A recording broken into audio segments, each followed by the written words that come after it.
All right, we are live again today, people, and today we will discuss the sixth album. Konnichiwa, minasan. Domo arigatou gozaimasu. Itsumo.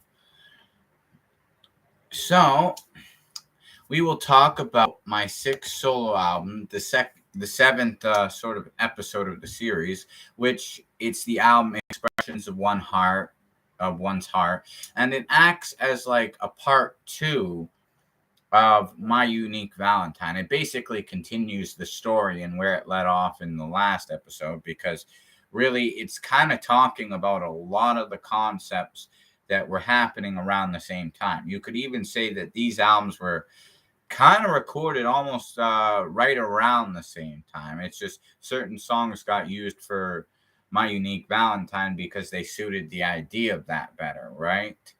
And a lot of the other songs were used for different reasons. Now, this album was released on March 17th, St. Patrick's Day, and also Nat King Cole's birthday. And yeah, that was the idea behind releasing it on that date. And it actually had one of my most popular songs that I have made to date, A Little Bit of Love, Shannon's remix, which is actually based on a song that I had done many versions of on different mixtapes as an underground artist before I became the professional artist known as Super Kami Guru Alucard. So that was actually one of the biggest hits of the year when it first came out. It got a lot of views. It's still um, got over 300 views, I've definitely surpassed that now with Boku mo Ai Stereo for Hitomi, which I'm glad because Hitomi deserves it much more. Thanks to everybody for supporting, liking, and viewing the video so much. It's literally my most viewed video in my career, and at least Hitomi-chan seems to appreciate a lot more than Shanna did. But, my heart was in the right place, as we discussed in the last episode. So, yeah, we will get right into it. So, the album starts off with a purely jazzy instrumental composition called Law of Attraction, and that's because I was starting to study the law of attraction and manifesting the law of assumption, spirituality, mysticism, all this around that time, right? So it was the idea of, okay, show them where I'm heading with the direction of my life and reflect that musically. That's why that came about. Very short, only a minute and 4 seconds long, but it was really cool to kind of throw a point about that in the beginning of the record. Now, this is actually one of my shortest records today because it's only 32 minutes long. It's very, very short, 10 songs to the point, but there's some real gems throughout it too at the same time. I actually think that making a very short record, it's like it's solid gold from start to finish. And actually, I'm quite amazed with how popular and productive this record overall was. It had 3 singles released for it, which I hadn't done that since Final Requiem. In fact, the jazz band's debut album didn't have any singles. My Unique Valentine only had the video for Patience is a Virtue, which would be considered the single. But this one, actually, I had 3 singles. It was the idea of really trying to market it, give some good music videos, let people like really see what they were getting into. So the next track goes into Make Believe, which is based on the Fats Waller song. Um, I'm going to sit right down and write myself a letter. And the idea was I didn't want to get in trouble for like copying his song because it was written by other people. In fact, when I tried even singing that song live for people, man, they flagged me on Facebook so many times. I was so frustrated. Consider that like the push and determination that I was going to do my own spin on it where they wouldn't mess with me anymore. But I love the way Pat sang it. I could relate to it. I actually ended up writing myself a letter at one point because of how difficult Shannon was to deal with to kind of make myself feel better, right? So I could relate to the song so much in that regard. I apologize for the loud machinery outside. These trains always like to show up when I'm doing this, apparently. I don't know what it is, but like it's like they're targeted me. In fact, I bet you if you took a survey and asked everybody in the neighborhood, hey, do you like hearing those annoying trains and crap going on outside, I guarantee nobody would say yes. I don't know why they can't pick a schedule and stick to it, because they always show up at random times. Like they showed up there, right? They'll show up at 4 in the morning again. They might show up at 9 o'clock tonight. They could show up at 5. They might show up tomorrow at 7 a.m. You never know with these people. It's like they literally say, oh, okay, who can we drive down the tracks and annoy right now? We just feel like doing it, so we're going to do it. It's like pick a schedule and stick to it, literally. I make a schedule every day before I go to bed, and then I follow that schedule the next day. It's not that hard. Be consistent. Anyways, from Make Believe, which it's very jazzy. It's my own spin on that song by that Fats Waller did, which was a very big hit for him at the time. And oddly enough, the people who wrote it originally, they tried to give the song idea to a bunch of other artists. They didn't want to do it. They thought it was kind of corny and cheesy. Fats is like, oh, no worries, I'll do it. I don't mind doing it. I'll sing it. And then sure enough, it actually became a hit with Fats Waller. It actually became one of his most popular songs at the time. It really helped put him up there, and it made the song quite successful too. So it just shows you could give any song to Fats and he would make it a masterpiece. So I knew I couldn't take the value of what Fats did, but being a big Fats Waller fan, I wanted to at least add my own spin on it. And I sang it with the bluesy feeling of kind of a sad Billie Holiday sort of style. Because, like I said, Shannon was ignoring me at the time. I was very down, out, depressed. And I wrote myself my own letter to make myself feel better because I knew I deserved to be treated better, right? Like I said, once again, I apologize for all that noise. I wish they would just get the hell out of here and let me do my broadcast, right? But what can you do? So please bear with me as you hear these annoying sounds in the background. I'm trying to do my best. It really does throw you off. It's like, get out of here, man. Anyways, from Make Believe, which is the title I gave to this version of Fats Waller's song, it has some saxophone playing. It's very bluesy, jazzy, a lot more melancholic sounding than the original version Fats did. But, that's based on the emotion I was feeling at the time. And then from there, we get into the A Little Bit of Love, Shannon's remix, which is based on a combination of things. I had actually done this song a few times different ways on old mixtapes, as I was mentioning. But it's primarily based from two songs. It's based on the idea of Brenda Russell's original song, A Little Bit of Love, from her R&B self-titled debut album, and really good. She was going through a lot at the time. There was heartache. She had went through a divorce. Her husband left her for another woman. So I could relate to that many times throughout my life, and I always found my own way to make the song my own, like change the lyrics slightly, but like take the general idea of what she sang and kind of phrase it into my own like sort of story. And then it's also a reference to Big Pun's song, which samples that song, called Still Not a Player. So it's my sort of interpretation of it. Oddly enough, I did a version with one of my exes, DJ Raw Raw, when I was MC Key, which is still out there. That was where we used the Mac Miller Ariana Grande version of it. So the instrumental, it's still sampling Brenda Russell, but it's slightly different. It's more upbeat and happy sounding. We did a version that really was based a lot on Big Pun's version too. And I did this with a metal guitarist named Randy. We did Randy's remix back in the day too. And he ripped this awesome guitar solo on it. So there were many versions of this before Shannon's remix, but because I had evolved so much as an artist, I'd really wanted to professionally release like my own version of the song, which is why I gave songwriting credit to Brenda Russell and Christopher Rios, Big Pun, so I wouldn't get sued. That way, it's all legally implicated and whatnot, that they did help me come up with the song. But then, yeah, I add the sax to it. I changed the concept of the verses and started talking about how I felt for Shannon at the time and things like that, right? So that became like the idea centered around that song. But I'm very proud with how that turned out because I set the beat into a different key than I had done it before, but it was the key that best suited my voice as a tenor singer. it suits my voice best to sing in B flat. And that also is the natural key of playing the tenor saxophone. So that's why everything in the song blends together so well. The video didn't take a long time to make. It was very simple to make, but it turned out really well. And it was really a reflection of the direction that I am heading it, even still as of now. Excuse me. Hiccups.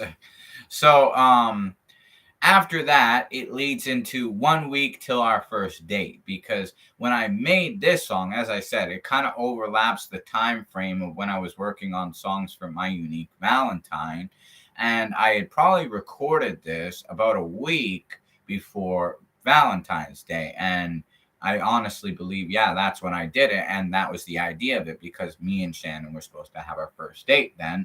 And then she bailed on me. She didn't say anything. In fact, she ghosted me for weeks and weeks and weeks on it. And then whenever she talked to me after that, it was always, like avoiding the elephant in the room, and the most kind of annoying sense of like brushing me off and really making like minimum conversation to like appear nice whenever they felt like it. Like if they wanted my attention, they decide to message me, but other than that, they like left me hanging, and they really broke my heart doing that. Like I really did like them, but that's why I gave up on them, because I'm like, you know what, I know my own self-worth, I know my own self-respect, I deserve way better than that. Like I shouldn't let people treat me like that. In fact, this other girl recently tried to do that to me, and I'm just at the point where I'm like, you know what? I ain't ever messaging them again. If they message me, I'm gonna ghost them. I hate getting ghosted. That is the rudest, most inconsiderate shit you can do, especially when a man is being a gentleman. When a man is not trying to bombard you with, hey, baby, I want to fuck you, and trying to have sex with you and all this nonsense, and he's actually being a genuine, like, gentleman, and he's nice and polite to you, the least you can do is be honorable and respectful towards him and respond properly and not leave him hanging. Like, I get it. Some people get busy. Hitomi gets busy, but she's a big star. She's a popular Japanese artist. If she gets busy, I kind of accept that. I am willing to patiently wait for her messages.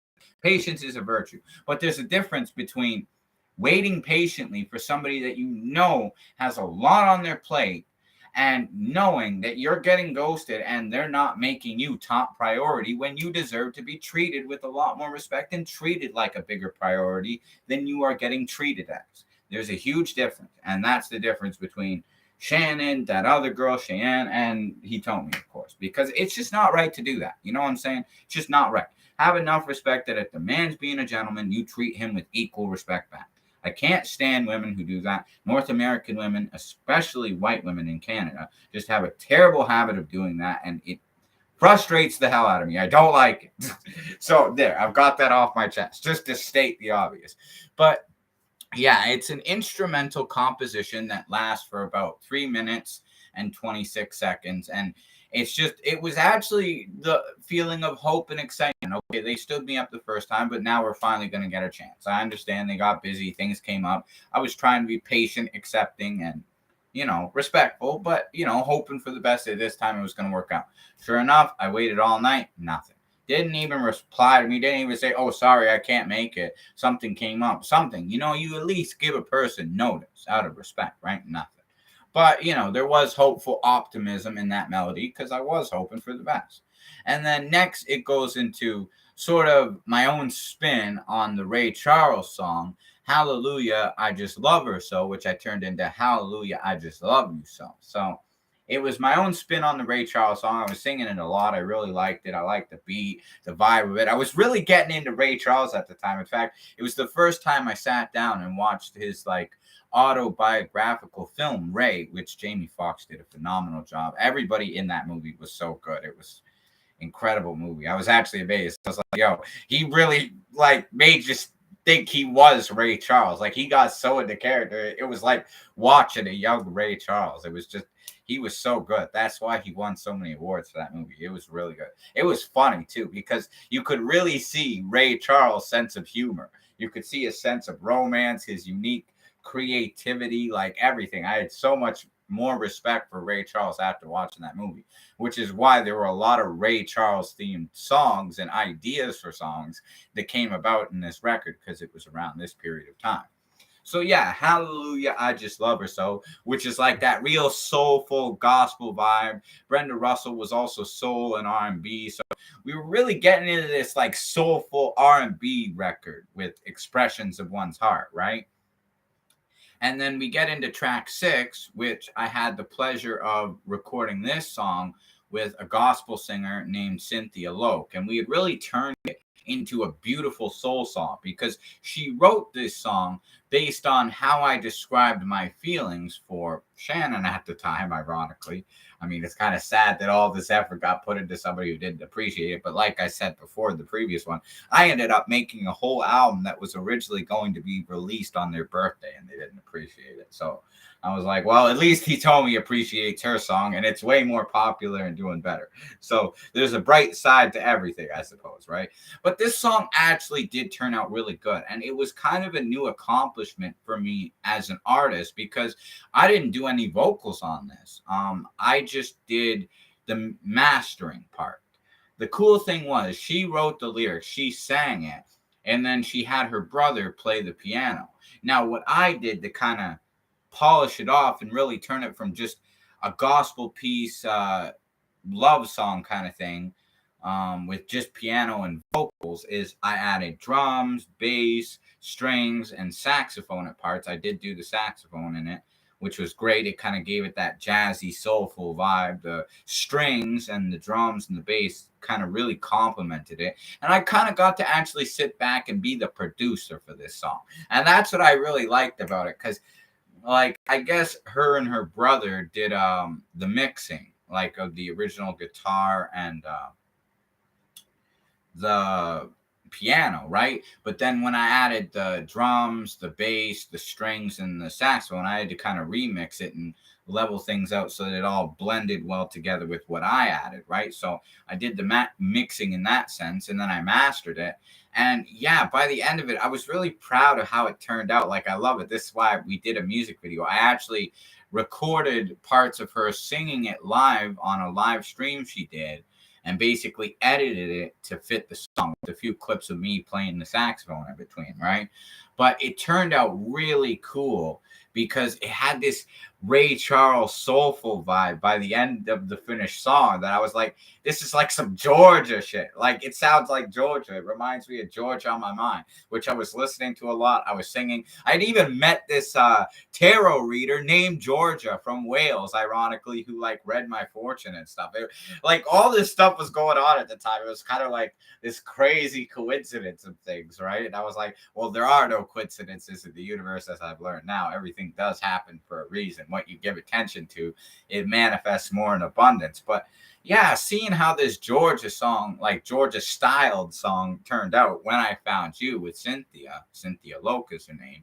Definitely check her out because she's releasing her own solo album very soon in September called Bitter into Sweet, and it's going to be really good. I actually got a sneak preview because I'm friends with her of the album before it's released. It's good, especially that song Barricade. That song is fire. I heard that. I was like, oh my God, man. That song's tight. It's intense. So I definitely recommend check her out. She's great. And it was really cool to work with her for this song.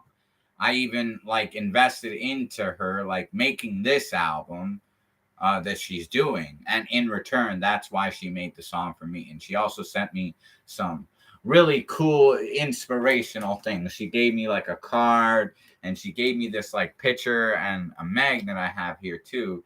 The card, well, the picture thing says, I will go before you and level the mountains. Isaiah 45:2. It's from the Bible, but yeah, she's a gospel singer. It's expected. And then, yeah, like I got all these cool perks, and then she ended up making the song with me. It turned out really good. So everybody kind of got something from that experience. It benefited everybody. It was good. So after that, we get into a revamp of one of the first songs I fully wrote just singing called Close to Me, because I never professionally released it other than like the gospel rap mixtape. I had done it on there.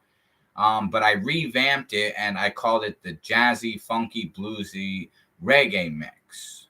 In brackets on YouTube, though, it's called A Change of Times, because it was a change of times. It was a different vibe from how the song originally sounded. But and they wouldn't let me call it the jazzy, funky, bluesy reggae mix, oddly enough. In fact, A Little Bit of Love, which I called Shannon's remix, I actually ended up calling Shannon's song Part 2. Apologize for the noise again.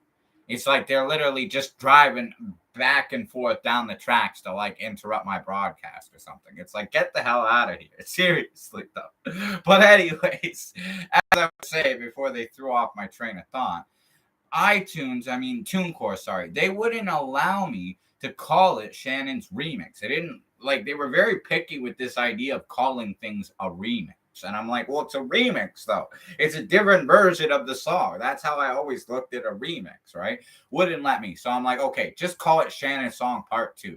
And then with Close to Me, I changed the jazzy, funky, bluesy reggae mix to A Change of Times. As you could tell, like, they really were strict with that stuff. So I'm like, that just makes it easier. Screw the remix. I'll just put in brackets something else. So I redid Close to Me, which was, like I said, the first song I wrote just singing that I actually recorded, and it turned out really cool with the jazzy, funky, bluesy reggae mix, or as we'll call it on the YouTube version, A Change of Times in brackets, Close to Me. So Starvin' for Your Love Blues, which is a short, just instrumental jazzy blues piece called Starving for Your Love Blues. It's only 1 minute and 23 seconds. It's short but sweet. It was kind of the idea of, man, I'm trying so hard and I'm getting nowhere. And that was what like pushed me to my breaking point to give up on Shannon at that point, right? And then I did the song that was like a revamp of an old mixtape song I did with rapper Cormega, which we had a dispute. He was kind of like trying to charge me 10 grand to release the song that we had done as like a remix together. So we never released it officially like that. It is on my SoundCloud still, oddly enough, if anybody's interested. Just comment below. I could give you the link to the SoundCloud if you'd want to hear the original version with Cormega. But this version, I changed the key, I added sax to it, I changed the verses, so it turned out much differently than the original Ain't Gonna Change. And it's very cool because it has that Strange Fruit, Mad World by Gary Jules, which is a cover of the Tears for Fears song used in Donnie Darko. And it has that kind of vibe. Plus, there's some old school scratching of like Wu-Tang Clan samples, like Inspect It. And it sounds cool. And it's very unique. And I sang on that too. And I really it was the idea that like I have to make decisions and stick to them. I can't second guess myself anymore. And I got to be true to myself. Like I've been an artist this long. No matter how hard things get at times, I can't give up on my dreams. It's what I need to do. It's what I'm meant to do. And I'm not going to change. I'm going to just stick with that no matter if I go through ups and downs, rich or poor, whatever. I'm an artist, and that's what I will always be. I ain't going to change. So that's the general idea behind that song. And then I did my own spin on another Ray Charles song for the final track, which I also recorded a video for. Now I Got My Woman. So actually it's called I Got My Woman, which is based on I Got a Woman by Ray Charles. And I did my own unique arrangement to it too, which was very cool because that was like mixing R&B with gospel to make soul music. But I made mine a lot more jazzy. There was vibraphone and organ additions added to it. I did the original composition, but I added more to it. And then I sang to it my own way because I was getting a lot of praise at the time too. Before I recorded this, I was singing I Got a Woman a lot. I was singing Hallelujah, I Love Her So, what I'd say, all these Ray Charles songs, and I'd do them live on Facebook, and a lot of people say, wow, like, you really can sing like Ray Charles. Like, you can actually nail the Ray Charles like songs and sing them like Ray Charles, which is funny because I did Japanese pop so good. So I guess I have a very unique voice, but I can sing certain types of music and certain things that I feel and vibe with and relate to. I do them like masterfully, right? So that's why I'm definitely getting into more singing, even with this new album I'm recording, A Point to Prove, like singing more. And then also I ripped my own tenor sax solo on I Got My Woman. And it was cool because there's an alto solo on the original, right? So there's kind of like an alto solo backing my tenor sax, and you kind of get the harmony of two different saxes during my saxophone solo. It makes it a lot more unique. But yeah, that actually, that video, oddly enough, it doesn't have the most views, but it has the most likes of all my videos. It has over 50 likes. Like, people went crazy for that. Like, I'm like, wow, I'm still speechless about that, because I'm like, it doesn't have the most views, but it has the most likes of all my videos. Like, crazy amount of likes, over 50 likes. So I'm like, wow, they really like what I sing Ray Charles, apparently, right? So I'm like, oh, cool. In fact, that's probably why I ended up doing more representations of things like Ray Charles songs in later music, such as Parallel Universe 2, which is coming out this month near the end, August 25th. There's actually Tell Me What I'd Say, which is a spin on Ray Charles, What I'd Say, but it's also referencing when Louis Jordan, a big idol of mine too, covered it. And I always could relate to Louis Jordan too. I mentioned this, I think, in the last video, or maybe it was the jazz band album. I always been a big Louis Jordan fan because he was funny. He did movies. He was actually the first black entertainer in history to help finance his own movies, because it was hard to get funding to make movies. Like, there was the segregation era back then, right? He made so much money as an entertainer because he killed big bands. He was as loud and as powerful sounding on stage with like a 5 to 7 piece set as like a whole orchestra. So it killed big bands. And he started making more money because less people to pay, right? So he made so much money, he could actually start making his own movies. He made 3, to my knowledge: Beware, Reet Petite and Gone, and Look Out Sister. So they turned out really good. They're actually great movies. They're available on public domain on YouTube. Definitely check them out if you're interested, because yeah, Louis Jordan was the man. And that's why, like, when I did that song too on the later records, I was really excited about that, because I was really trying to bring it back to that Louis Jordan vibe. In fact, the fact that he plays sax and does vocals, that's something I always wanted to experiment and do as an artist. Like, I really like that he's the only artist that did that before me. And it's not that I'm copying him, but he makes him a very big influence to me as well. In fact, Ray Charles, oddly enough, did know how to play clarinet, organ, and alto saxophone. I've seen him playing live on stage, and the alto saxophone was killing it. I was amazed by that, because I never knew until I saw him do it live, right?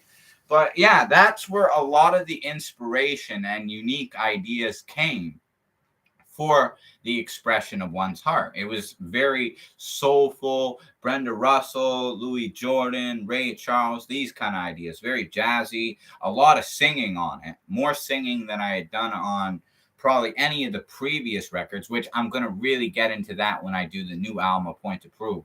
I'm really going to sing probably the predominant amount of songs on this record are going to be sung in Japanese. There's going to be a few rap songs. There's going to be one purely jazz instrumental piece, and an intro which features vocals from Neville Goddard with some piano I played. It sounds very funny too. So everybody's going to really love that record when it comes out. So yeah, I'm very excited that I got to, come on live today, share the stories, and basically tell everybody like what went into the making of Expressions of One's Heart. And overall, if I was to summarize like the experience making this record, it was a lot of fun. I could actually say that despite what I was going through with Shannon at the time, I had a lot of fun making the songs on the record. I was really in a positive vibration no matter what was going on, because it sucked in certain cases dealing with her ghosting me, being a certain way. But then I realized, I'm like, you know what? I should just aim for He Told Me After. So it all had a happy ending. But overall, I could also say that, like, making the record, every song, I was excited to do it, because I was like, oh, I'm going to do something different. And then singing those Ray Charles songs, I would get like a really positive, upbeat, catchy energy going, where I really just get into it, like into the zone, right? So there was a very good energy about making the record. And plus, I fully did like mix and master the whole album myself. I mean, some songs were co-written by other people, such as Brenda Russell, Big Pun, Ray Charles, and whatnot. But overall, a lot of it was my own original compositions, and it was the second album that I fully did all the instrumentation for myself, pretty much, which was very exciting to do that too. So yeah, it was a blast making expressions of one's heart, and because I knew like, oh, St. Patrick's Day, it's supposed to be a lucky day, and it's also Nat King Cole's birthday. I'm a big Nat King Cole fan. I was like, oh, I should release it on March 17th, Nat King Cole's birthday. So that's what I ended up doing. And yeah, like I said, it actually was very popular compared to some of my albums, like of the past, that took like a while to get a certain amount of views. This one actually seemed to resonate with people a lot. Like I said, the fact that I Got My Woman has more likes than any of my other videos. The fact that I did that song with the gospel singer, it was very well received. And then A Little Bit of Love had hundreds of views. It climbed 300 views in about a week. Which you look at Boku mo Aishiteru yo, it's like that now has actually climbed to over 2,500 views, like 25K views in like, well, 2,500, so 2.5K, I should say, in, yeah, just 5 days. So it's like people really loving when I sing in Japanese. In fact, as I was writing another new song in Japanese last night, I even had the thought, I'm like, they love when I sing Japanese. I should just start singing Japanese songs. Who cares about the rapping and the jazz? I love it. Like, not even to knock it. I still love it. And I definitely think that would always be like skills as an artist that I could bring to the table, which is why I'll still do Miso Soup as a completely instrumental jazz composition for the record. I'll still do a few rapping songs, like songs with Retrospect, songs with Reiko, songs with Olga, and a few solo rap songs by myself. But the primary majority of this next record, To a Point to Prove, is going to be songs sung in Japanese. I mean, Boku mo Aishiteru yo became the biggest hit of my career in 5 days. So I'm like, the numbers don't lie. If the people want me to sing in Japanese, then that's what I'm going to do. And not because I should do it, not like I'm selling out. I loved making that song. It came right from the heart. I love Hitomi Shimatani, so I wrote that song with her in mind. It was dedicated to her. Even with this new song, it's the idea of romance. So the new song I wrote last night that I'm going to start working on probably next month, Koi Shiteru, which is fall in love to translate to English. It's very romantic and beautiful, and it's got like a R&B Japanese pop vibe to it. So it'll be different from Boku mo Aishiteru yo. But I'm feeling like, yeah, I'm going to just start singing more songs in Japanese. I'll be the first Canadian artist to really get into just singing Japanese songs and blow people's minds. Because it's been very popularly well received with Japanese people. I got a lot of praise from my Japanese friends and fans. Even my Japanese teacher said the song was very well written and structured. People in Hitomi's VIP fan club really like it because they're like, oh, that's beautiful, you did that. Like, she's made so many great songs for us, and you're making a song for her in return. So they all supported me there. It's great. In fact, she actually encouraged me to make the song for her herself. When I messaged her and showed her like the rough idea of the song before I fully made it in the studio, mixed and mastered it, she was like, yon poem, which means like go for it. Like, it's a wonderful bedtime story too. Depending on how you like look at the translation of that, it could mean both of those things, but both good, positive, like encouragement. So I was like, okay, I'm going to do it. So the fact that she personally encouraged me, it was an honor to make the song for her. And Aishiteru Hitomi-chan itsumo. And like I said, Koi Shiteru is going to be really good too. And a lot of the other ideas for instrumentation I have are already laid out.